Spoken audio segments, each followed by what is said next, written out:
Right. So the topic today, John, is going to be very, very interesting in terms of what's going on in the world of FCA compliance and different things that are going on. Just getting the record Cool. button set. I mean, I'm looking forward to Angus. Angus is a good guy, and he's a full-time property guy, so that makes it fun. Absolutely. Okay, so we are ready to go. So let's kick off straight away. So good morning, everyone, officially to our weekly broadcast.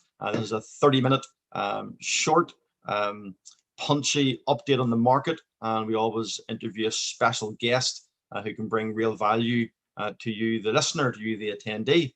And today we've got Angus Griffin with us. And some of you can recall Angus joining us last year. He's an ex-FCA enforcement officer and property professional. Does a lot of work within the education arena around property investment. So brilliant experience, both on the compliance regulation side and of course as a property professional, investor, stroke fundraiser. So we're going to have a brilliant discussion with Angus in a few minutes. Those of you who don't know me, of course, David Johnson, CEO of LEOcrowdfunding, an equity property crowdfunding platform. Coming up on 21 years now, experience in the world of property. And my co-host, Mr. John Corey, I'll let him introduce himself. Good morning from the US. John Corey, property investor longer than David. So that's why I have the gray hair and he doesn't. Someone called me a silver fox. I think that was meant as a compliment. It definitely was. Definitely was. So in terms of what if you like, the aim of this 30-minute, I always like to highlight this every couple of weeks. It's all about learning. It's about sharing information that can be of value to you, the listener, you, the attendee, that can help you in your business. One of our sort of DNA components I refer to is learn, earn, and own. And so we want you to learn how to invest your money, learn from investing in property assets, and own a diverse portfolio. And that's very much what we're about. And with that in mind, delighted to be able to announce that we have our next masterclass event coming up. This is going to be on the 18th of May, Tuesday evening. We did one a few weeks ago for fundraisers. This one is for investors. And this is very much about how to create wealth through property investment, but using property crowdfunding.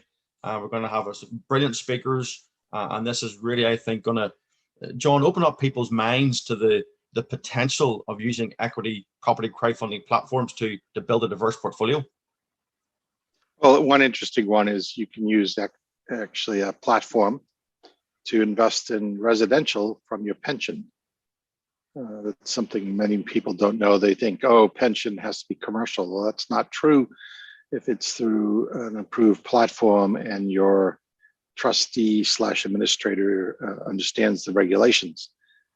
Second of all, it's a way of diversifying your investments and not having to do actually the part that I call the hard work, the out traipsing around, negotiating, all the rest of it. You know, deals are essentially brought to you as an investor on the platform. You get to review the deals, depending on the platform, whether it's a cash equity investment or whether it's a cash loan. But the point is, you get to review the deals from the comfort of your home and spread your money across multiple investments. Yeah, absolutely. So we're going to be peeling back the layers on those two things, and of course, many, many other benefits of using equity property crowdfunding. I think the whole COVID, the move to online business, which has been forced on people, I think that is driving people to build wealth through property on property crowdfunding platforms, be they debt or equity. And again, we'll discuss a lot of that on that event. So that's Tuesday, the 18th of May, 7 p.m., 1.5 hours. Again, great speakers, and that's going to be extremely valuable to those who can attend. So we're going to get to the market overview now. Before we do that, let me just remind people that we are live on YouTube, and all our segments are recorded. So you can go to our YouTube channel and you'll be able to watch this again or any of our previous broadcasts. and that's a really good way. There's so much content, so much information from the special guests and discussions. And if you go back, John, over what's been 13, 14 months and look at the discussions and the people, I mean, there's just so much value that can be gained by, you know, seeing the headline topic and diving in and seeing what was said on that topic. Well, one thing I like, and this is very much a personal thing, is you also can gain perspective. If you listen to recordings from some time ago, you start to understand what any of us were talking about and whether the world moved in that direction or not. So all this prognostication about how the market's going to perform or how things are going to turn out from a regulatory point of view or whatever, you get to then temper that with the reality of what did happen. And it helps you calibrate, not to overreact, not to underreact, to see how, you know, informed decisions at the time didn't play out the way they were saying. So John didn't get it right, or whatever the commentary was. And I do think it helps you sharpen or create better balance in your judgment when you can see, you know, what were the false positives and the false negatives? How did people get this right or wrong? Yeah, absolutely. I think it's a really, really good point. And if we take the key things for today that were selected by Josh for the market update, the mortgage scheme launched for the 5% deposits is now being rolled out, of different things written down here from the different lenders that are putting out different packages. I think if you can stretch to 10% deposit, then you're going to get a much better deal in terms of the rate and the setup fees, etc. But this is now rolled out. It's definitely going to help people, I think, get on the property ladder for those who have limited funds for deposit. And I think overall, John, it's obviously positive for the market. More transactions will being done, and it is you know, something that's going to, I think, help certainly in the short term. It will help buyers. It might stimulate the market. I mean, there's an element of how much stimulation do you want to give? Do you continue to hand out heroin, or do you deal with the drug addicts? So this 5%, what's interesting is that it's not just 5% down. It's a government guarantee, which is protecting the lenders for being at this higher LTV. There's a fee they pay. The taxpayers are backing this up. For some people, it's actually economical in that they will save money compared to renting, and they can therefore make the shift, possibly even pay a little extra per month if they want to increase their equity faster. It's not a guarantee of success. And one of the lenders I heard speaking about this said they're doing multi-year, like 2 and 5 year fixed products at rates that were quite competitive for a 5-year fixed. And that's one way. If you're going to buy this way and you're sort of, if the market shifts by 5%, you're underwater. Well, 5-year fix means you don't have to worry about refinancing. You don't have to worry about changing addresses or anything else. So only buy long term. If you're going to hold and stay in the property, then it could work out okay. Yep, and part of the small print on that, I think Halifax and Barclays from memory, the 5% deposit scheme doesn't count for new builds, just to be aware of that. Correct. Yeah. Just a real quick, before we go on, real quick one. Okay. The limit is 600K. Was the in Northern Ireland, is that most of the market for existing properties? They're below 600K. Oh, for sure. Yeah, absolutely. We have not got a big market above that at all over here. You know, I don't know the actual percentage, but yeah, no, that would be. I mean, very, very small percentage. In London, it's going to be a smaller flat, and with all the cladding issues, that might even be hard to find. But in Northern Ireland, maybe parts of Scotland, parts of the rest of the countries, it could be quite advantageous if people do want to be long-term on the private ladder in those regions. Mm-hmm. Yeah, no, I agree with that, definitely. So market overview on some updates on the London Capital and Finance complaints. So I know, John, you're all over this, and we do want to get into this with Angus. So you want to just even give a very quick 30-second overview on this, and then maybe we'll hold it whenever Angus is on, and we can get into some of his thoughts on it. a real tip on this. So London Capital Finance was FCA approved for certain things. What they primarily were selling, though, was not an approved or regulated instrument. They were selling mini bonds, and that's not FCA, it wasn't covered at the time under the FCA regulations. So they had a sister company that was doing the marketing down in Brighton. It was an online marketing firm, and they were quite aggressive, and they rather aggressively flagged up, oh, we're FCA authorized, in the same commentary or the same information or the same marketing materials for the unregulated product. So these mini bonds were sold to about 11,700 people, and 257 million was invested at 8%. This, to you and I and the other people in the property space, 8% doesn't sound like a great deal. It's an okay return. Well, it attracted a lot of capital from people who didn't understand the risks they were taking. They thought because the firm was FCA authorized, they somehow interpreted that to mean that the offer was FCA authorized, and most of the money was lost. And one key variable that everybody needs to check, the people selling were getting 25% commission, 25. Okay, so the person raising the money or the company raising the money would only receive 75% of what was raised. And from that, they had to then run their project. And that was a big warning sign, and it generally turned out to be very indicative that these companies were going to fail.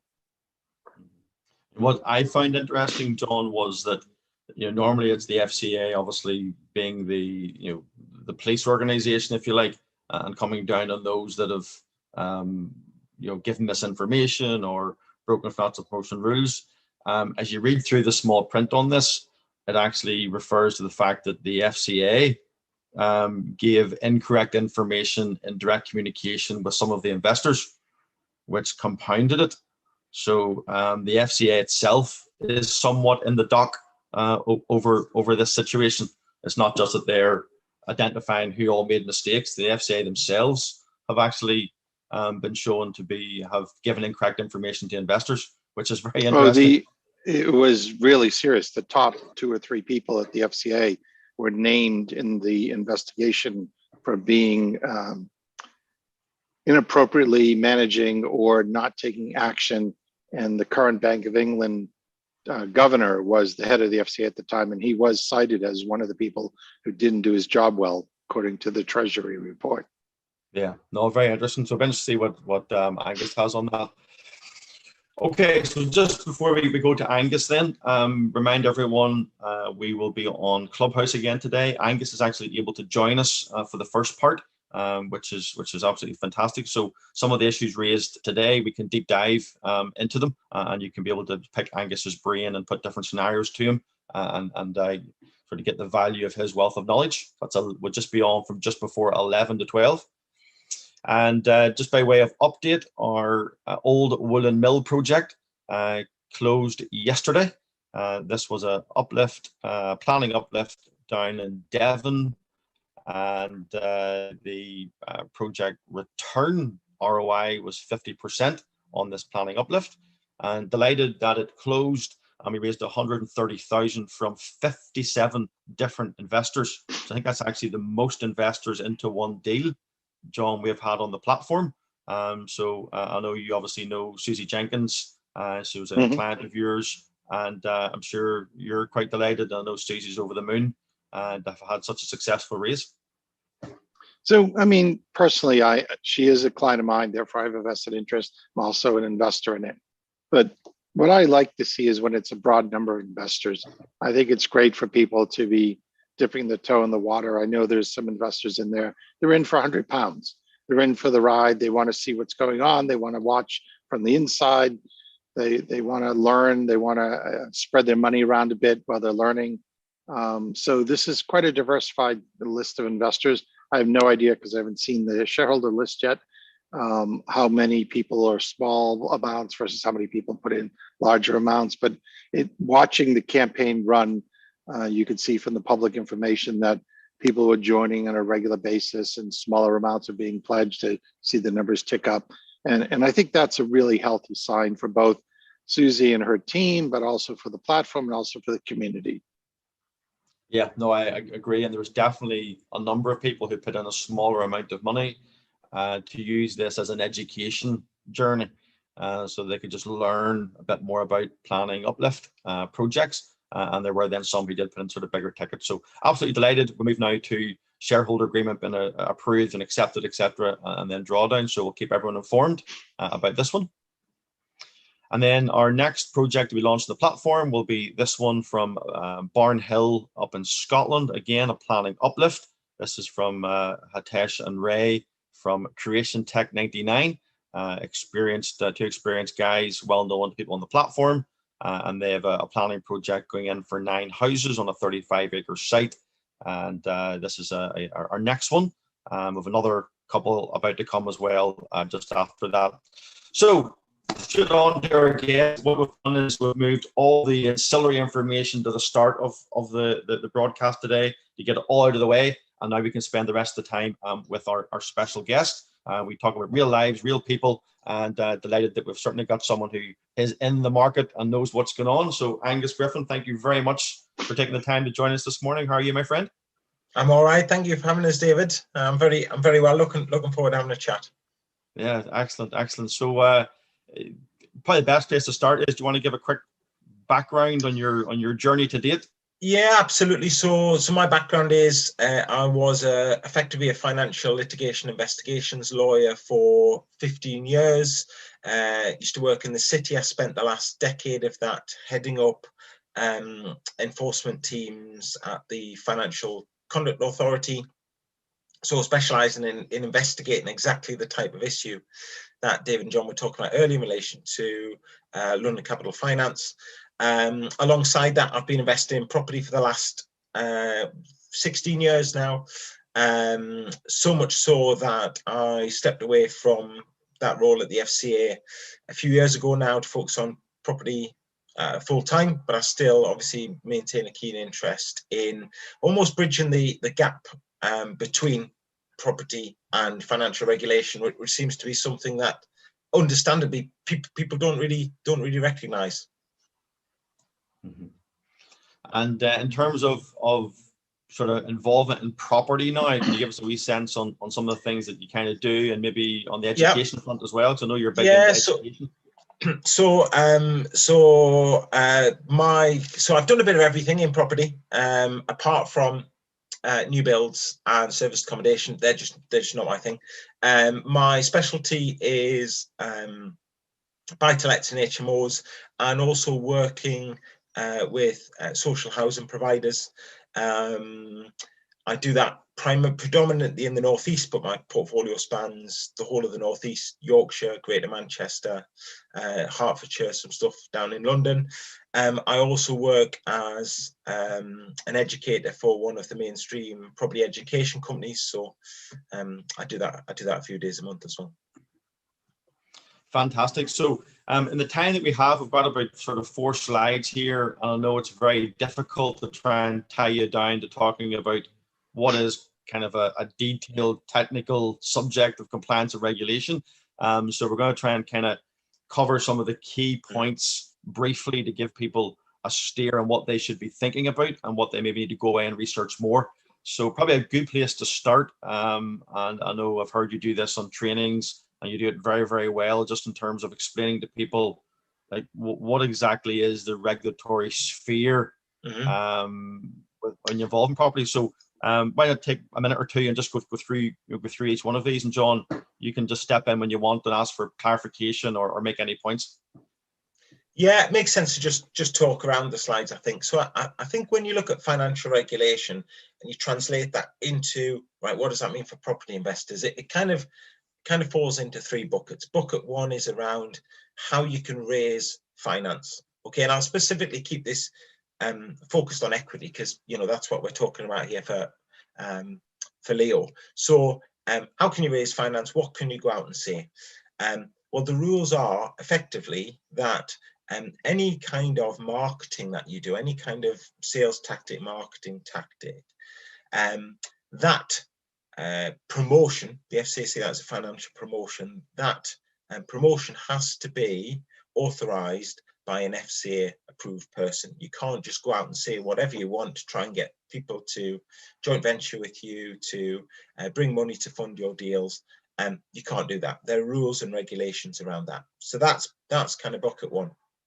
Bucket two is advising on investments. You know, so what we're talking about there is, this will be a great deal for you. This is a perfect investment for you. It'll fit lovely in your investment portfolio. Any kind of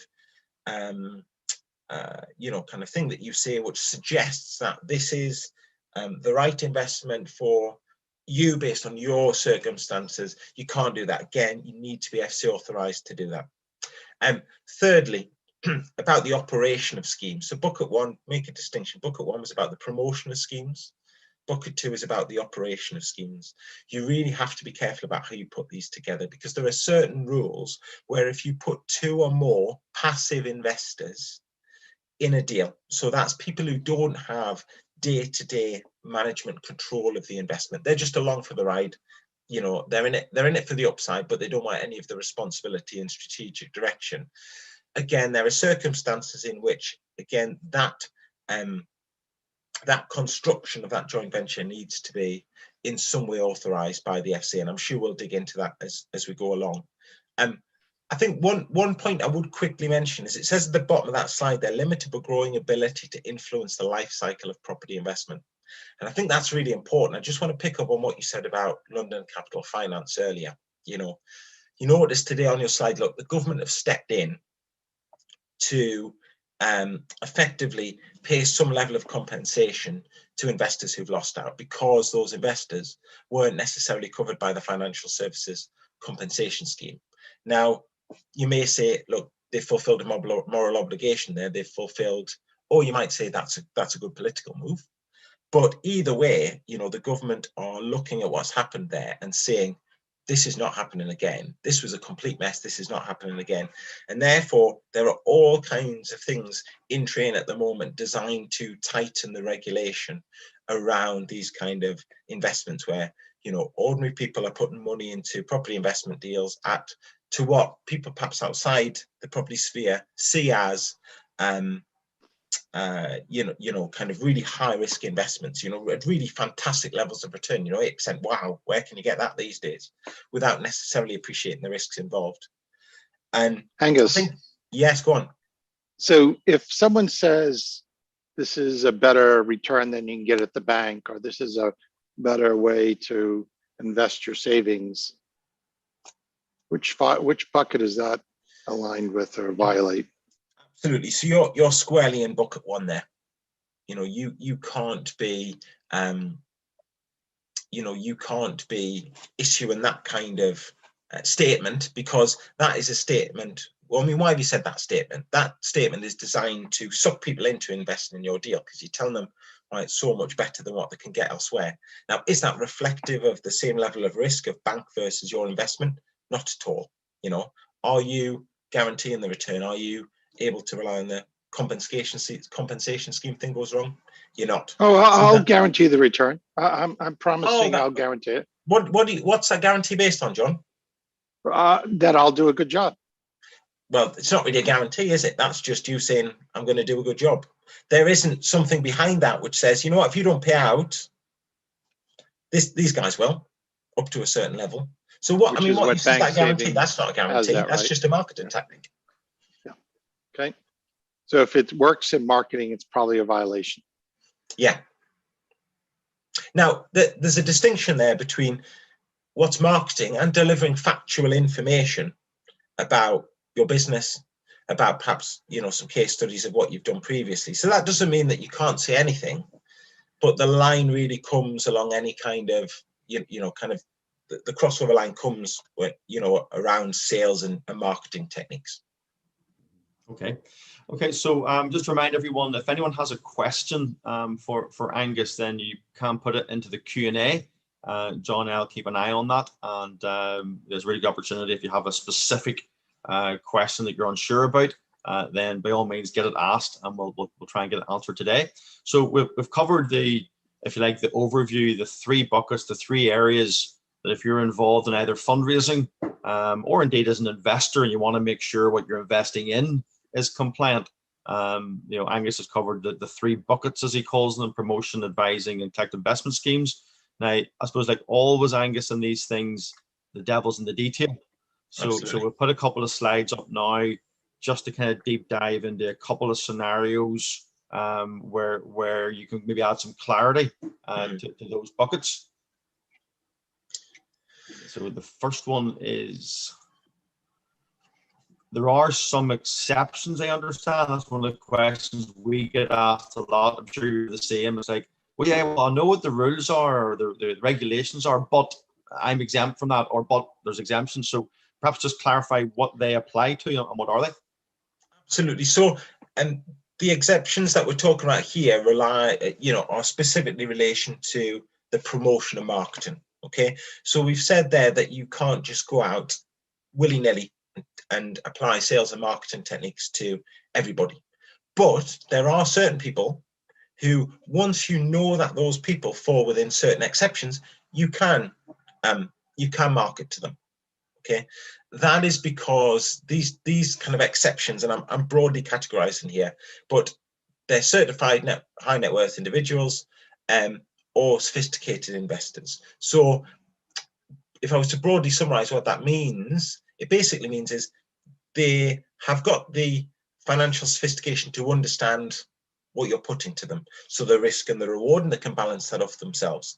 And there are very specific criteria about who classes a sophisticated investor. You can't just say, oh, I think you know what you're doing. Within the rules, very sophisticated, very specific criteria about what class is a sophisticated investor. And then again, high net worth individual, that's basically, if something goes wrong, you've got the money to withstand that. This one investment isn't going to cause an extreme level of hardship in your life.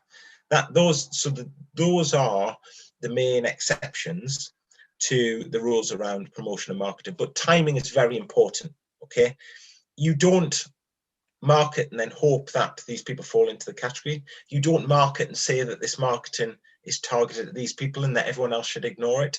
The process is identify the person, work out if they fall within one of the exceptions, document that, and there are some specific documentation you do have to get signed, and then you have the ability to market to those people.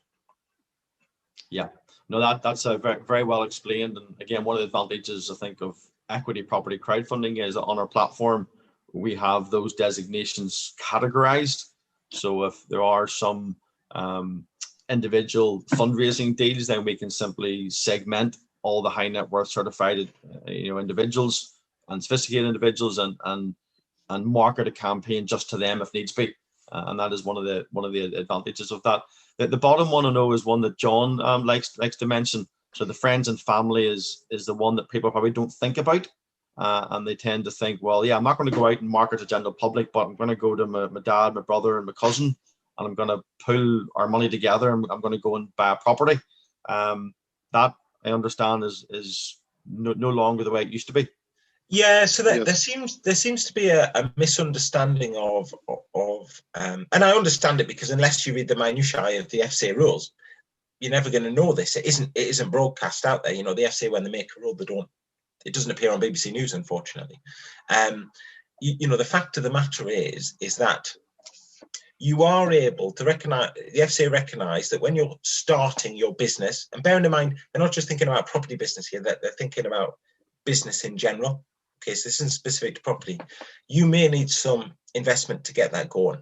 Okay, and the rule is basically that you can market to friends and family if it's I'm paraphrasing it, at the very start of your business. Now, the way I translate that into property is for your first deal, before your first deal, to help you fund your first deal. After that, there's no difference between how you should treat friends and family and how you should treat anyone else. If you want to market to them, they have to fall within one of the exceptions we discussed. Okay, brilliant. So let's just run through these next couple. We're kind of on time. I'm happy to go another sort of 5-7 minutes on this one. It's such an interesting topic. I'm sure people will happily stay on a little bit longer. So this whole conversation around collective investment schemes, that gets bandied about a lot when it comes to financial promotions and property investments. So you just maybe describing sort of exactly what that is and the nature of where it fits into regulation. Okay, fine, absolutely. So, David, you found a great deal. Okay, you haven't got any money. Okay, you say it to me and John, we've got a bit of cash, mostly John, but I've got a little bit, right? Do you want to come in? I'll do everything. You don't have to do anything. We'll all go in the deal. We'll split the profits together, but I'm doing everything. Okay, that is effectively what we've just formed there as a collective investment scheme, because you've got more than one investor. In this case, you've got 3. Okay, but what you've got in that deal is you've got 2 investors who do not have day-to-day control of the management of the project. That is totally in your hands, David. You know, we're just in for the money, to be honest with you. And that's assuming that, you know, kind of how you pay us back, how we get our return is completely dependent upon the success of this deal. Okay, so we only get paid, we only get our money back if basically this deal works. So if you've got a deal whereby you've got 2 or more passive investors who don't have day-to-day control of the management of the project, the scheme, and basically they are remunerated solely from and solely reliant on getting their money back from the success of this deal, then you've probably got yourself a collective investment scheme. What does that mean in practice? Okay, so any type of collective investment scheme needs to have regulation involved in it. So you can either get the scheme regulated itself, the whole scheme, or you can have an unregulated scheme, but the administrator of the scheme, the person who operates the scheme themselves, they have to be FCA authorized. Now, practically speaking, is it viable, either financially or from a time perspective, for people to go and get themselves FCA authorized to do those deals as a property investor? No, it's not. So therefore, you have to find a legal way to construct the scheme. And obviously, one of the obvious ways to do that is to use a regulated platform who bring that regulation, like yourselves, David, who bring that regulatory structure and can help you administer that scheme because you've got the permission to do so. Can I just clarify one point? Because again, I think you made it very, very well there, and it's very, very important in the current climate within property crowdfunding that the unregulated market, if you like, or unregulated collective investment schemes, it's not that there's no regulation. There still has to be regulation of those running it, but the actual collective investment scheme may be unregulated. So this That's idea correct. that people can operate in property investment fundraising opportunities that have more than one person in the deal, they can't do that, if you like, completely outside regulation. There is still regulation, there's just different types. Absolutely, you're absolutely right. And I think what you've got to remember is talk about history and London Capital Finance again. None of these rules that we're talking about, a lot of them were designed in 2000, right?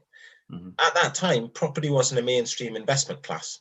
You know, maybe there was some silver foxes doing it like John, you know, who knows, who are a bit older. But what's happened is, as it's become a more mainstream investment class, the FCA have had to start looking, going, right, we need to somehow get a handle on this. So they've started using some of these rules to try and get a handle on it. What we've seen with London Capital Finance, there's some real gaps in their ability to get a handle on that.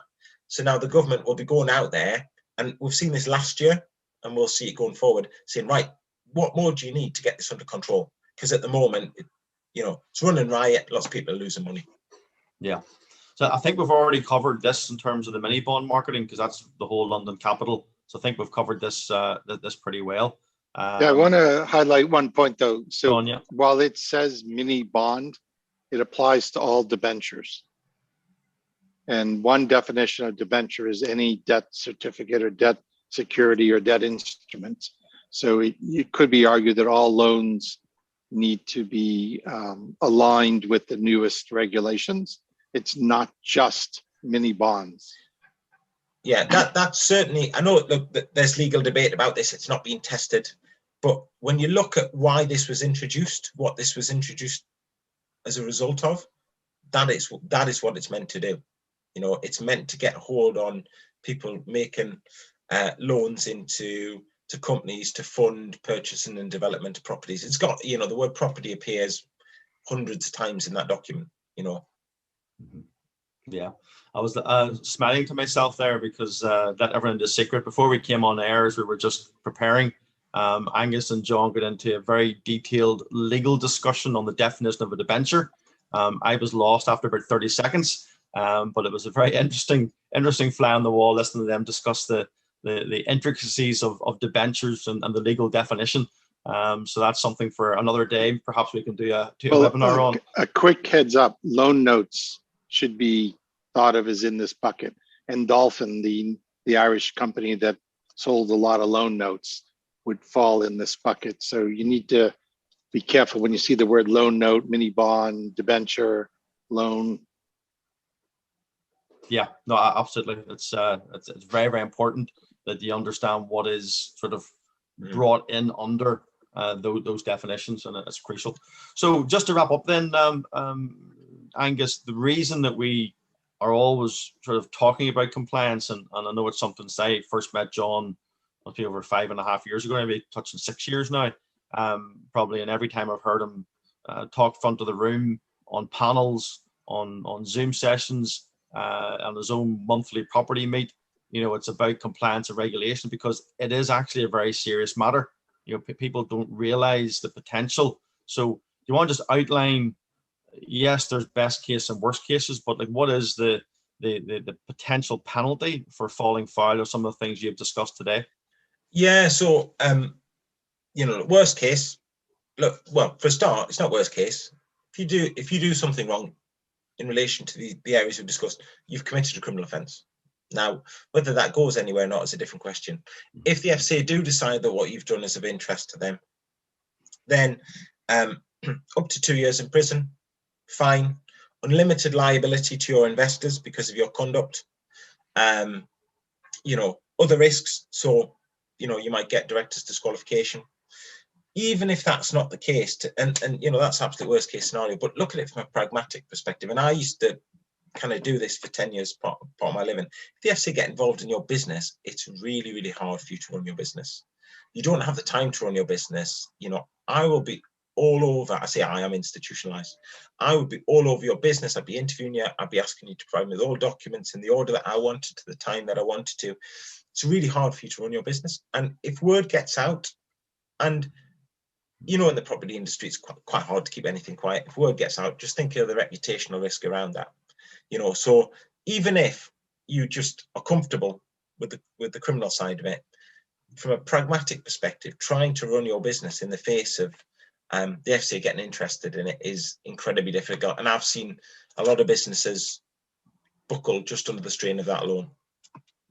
That's a very good point that you make, Angus. And again, this all leads to one of the reasons why I started an equity property crowdfunding platform. It just brings that whole compliance and regulation sort of under one umbrella, where we operate, you know, through an FCA principle. It has a license, therefore we are regulated, and everything we do has to be financial promotions approved, etc., etc. So I think that's a very, very important point. You know, you don't want to be outside that and then end up getting a knock at the door with the FCA wanting to have a conversation and start to look through your business. Yeah. So just do it compliantly in the first place.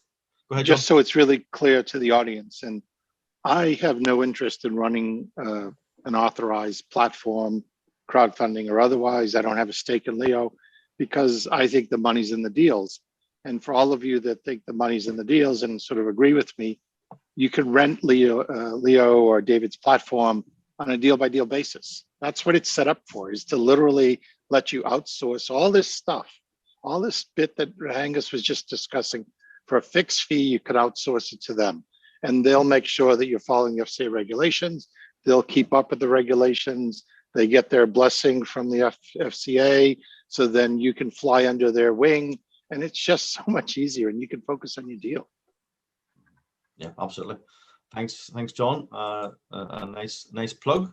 For those that want to speak to myself or John separately, we do have a consultancy. We take only a couple of these on any one time. But if you do feel we could add some value to you in terms of the area of raising equity, structuring your deals, promoting your brand, you know, to investors, etc., then reach out to myself or John. Happy to have a conversation. We're going to take a 10-minute break, and then John, myself, and Angus, and possibly Tony Allner, and maybe Aisha Forey as well will be joining us. So we're going to start at our Clubhouse just in about 10 minutes time, and we can deep dive into some of these discussions from there. So we went slightly longer than normal, but more happy with that because it's a really important topic, vital topic, and I really wanted the attendees just to get a chance to hear from Angus, sort of unpeel so some of the layers around regulation and compliance. So Angus, can I thank you very much for taking the time to join us? I really appreciate that. I know you're a busy man. I hope you enjoyed visiting once again with us. Absolutely. Thanks for having us, David. Yeah, no problem at all. And John, we'll all meet again in about 10 minutes time on Clubhouse. So thanks everyone for joining. Have a great day. I hope everything goes well. Have a lovely weekend. If the weather's as nice as it is now, take advantage of it. And we'll see you all again next